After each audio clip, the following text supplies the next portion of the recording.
Buni mana yagona bo'lish dedingiz. Mana ikkinchi xotinlar yagona bo'lishni istamaydimi? Qanaqa qilib mana shu ikkinchi xotinlilikka rozi bo'lishadi mana shu haqda? Ha, meni oldimga juda ko'p ikkinchi xotinlar kelishadi ham. Endi biz psixolog bo'lganimizdan keyin hammaga shartsiz munosabat ko'rsatamiz. U ikkinchi xotin bo'ladi, bu uchinchi xotin bo'ladimi, bizning ishimiz emas. Ya'ni muhokama qilish, yaxshi yomonligini aytish. Shunchaki u insonni psixologik holatini analiz qilish. Shundan keyin o'sha ayollar boshida ko'nikib borishadi bu munosabatlarga. Ya'ni yo'q bilaman, xotinim bor, indamayman deydi, boshqa qiladi. Aynan men aytgan o'sha psixika nima deydi, yagona bo'lishni albatta istaydi. Va ular nima qilishadi? Ular o'zlarini bildirib qo'yishadi. Men ko'nikib, rozi bo'lib bo'ldi, men roziman shunisiga, men darrov ikkinchi xotinman degan narsada 2 oy o'tadi, 3 oy o'tadi, nima qilish boshlaydi? Kelmaysizmi? Yaxshi yotdingizmi? Jonim, bunaqamisiz? SMS-kalar boshlanadi. Hammasi shundan boshlanadi. Bildirishini sababi, demak, u ajrashishni xohlaydi, ya'ni yagona bo'lishni xohlaysiz Bitta men haqimda bilsa, uyda janjal bo'lsin, xotinini tashlab menga kelsin.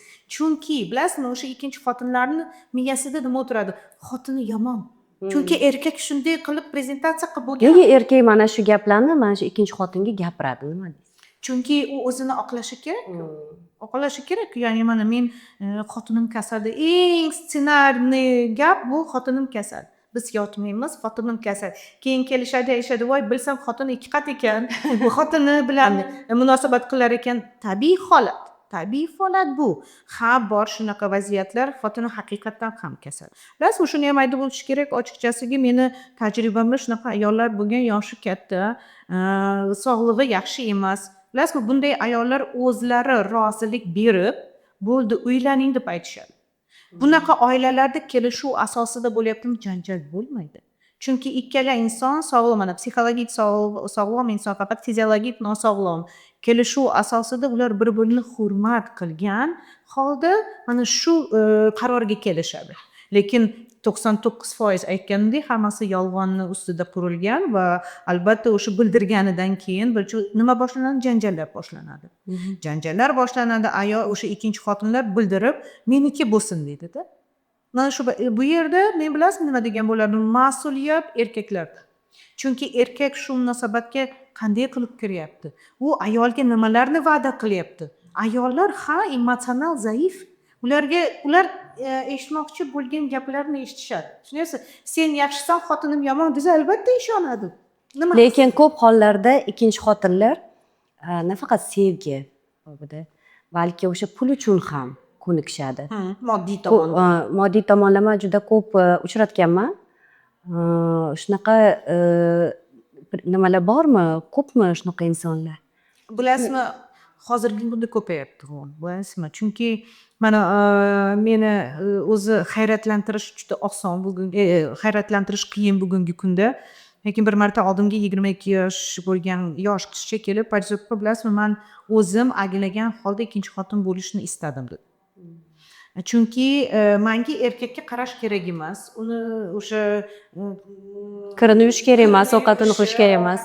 Xotini qilsin, menga faqat uy, mashina olib bersa, men bitta farzand tug'aman deb, maza qilib karyeramni qilaman deydi. Haqiqatan ham qiynalgan oilalar ko'p va puli bor erkaklar shunaqa yosh oilalar, yosh ayollarni olishadi. Aynan faqat pul uchun ekanligi bilib turib, nafs uchun-da. Ya'ni mana men senga pul beryapman, sen menga nima beryapsan? Sog'lom yosh tanangni beryapsan degani. Bu qanaqa? Bu bilasizmi, bozorli munosabatlar. Men seni sotib oldim, sen menga qanaqadir usluga beryapsan degani-da. Ochiqchasiga, lekin shu yerda ham aytib o'tishim kerak, ming shunday munosabat boshlansa ham bora-bora u ayol emotsional iliqlikni xohlaydi. Chunki bizni ongimiz boshqachasini qabul qilmaydi. Munosabatlarda empatiya uyg'onadi. Oksitotsin kuchli ishlaydi-da va ayol istasa istamasa men pul uchun munosabat quryapman degani bilan ertaga oksitotsinlari ishlab, o'sha erkakni o'ziniki qilib olishni boshlaydi. Meniki bo'lsin, yaxshi ko'rishni boshlaydi. Chunki ayollar shunaqa, ular yaxshi ko'rishni boshlaydi. Boshida moddiy tomondan deb o'ylashadi. Va albatta mana shu munosabatlarda pul uchun deb aytilgan munosabat bora-bora 2-3 oydan keyin janjalga kelib taqaladi. Chunki xotiningga bording, menga kelmading, bunday boshqa degan gaplar boshlanadimi? baribir o'sha O'zlashtirib olishni xohlaydi. ha, albatta emotsionallik ustunlik qilishni boshlaydi. O'sha qizlarda. Shuning uchun ham ming biz moddiy tomondan qizlar ko'nikyapti desak ham yo'q, bu yolg'on. Chunki psixika boshqachasiga ishlolmaydi. Mana moddiy tomonlama qizlar ko'nikadi munosabatlarga. Ilojsizlikdan ko'nadigan ayollar bor. Misol uchun ajrashgan, farzandli ayollar ikkinchi xotin bo'lib tegadi-da. Endi u uylanmagan yigit ularga uylanmaydi yoki ajrashgan yigit uylanishi kerak. Bunaqa holatlar ko'pmi? Bor bunday holatlar va bilasizmi, ko'p holatlarda shuni ham aytish kerak, kuzatyapman. Ko'p erkaklar shunday ayollarni topishadi ham. Ya'ni ajrashgan, beva bo'lgan, farzandlari bor erkaklar ayollarni topishadi. Nega? Savob uchun qilaman deyishadi. Albatta shunaqa deb oqlashadi o'zlarini. Aslida bu ayolni holati ularga okey. Chunki bu ayolga ko'p narsa kerak emas. U talab qilmaydi, menga uylan demaydi. Bolalari bor, hammasi bor. Men ro'zg'orimni qilib bersam bo'ldi, o'sha nafsimni to'ldiryapman, hammasi joyida deb o'ylashadi. Lekin nima bo'lganda ham bu yerda bilasizmi, ayol bildirmaydi haqiqatan ham. U o'sha kelishuvni usti bo'ladi, hammasi bildirmaydi, lekin erkak charchaydi.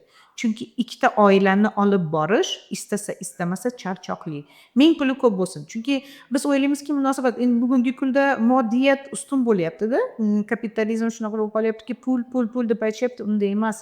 Biz tirik jonmiz, bizlarni gormonlarimiz, bizlarni psixikamiz nimaga ishlaydi? Aytganimdek, oiladagi o'sha oksitotsin, dopamin, serotoninlar orqali oilani muhitiga, emotsional muhitiga kelib taqaladi va erkak o'sha paytda o'sha ayol hamma tomonlama rozi bildirmayapti bo'lsa ham, lekin u yerga energiyasini sarflayapti, u yerda kuchini sarflayapti, diqqatini sarflayapti, uyga kelishi kerak va yolg'on aralashgan. Ko'p holatlarda bu yolg'onni asosida. Shunday bo'lgandan keyin erkak charchaydi. Bo'ldi, charchadim deyishadi. Men nimaga buni bemalol ochiqchasiga aytaman, chunki men bunday erkaklar bilan ishlayman. Konsultatsiyamga shunday erkaklar keladi, puli bor, oilasida hammasi yaxshi, ikkita xotini bor, hammasi joyida, lekin o'zi charchagan. O'ylamaydiki, psixika uchun bu juda katta bosim. Inson mana gedonizm degan tushuncha bor. Bu baxtli yashash haqidagi tushuncha. Har bitta insonni psixikasi, Alloh shunaqa yaratganki, psixikasi bu erkin bo'lishga, yolg'onsiz yashashga, baxtli yashashga intiladi psixikamiz. Shunday ekan, bu yolg'on bo'layotgan paytda emotsional bosim bo'ladimi va gedonizm pasayishni boshlaydi. Va istasa istamasa odam charchaydi.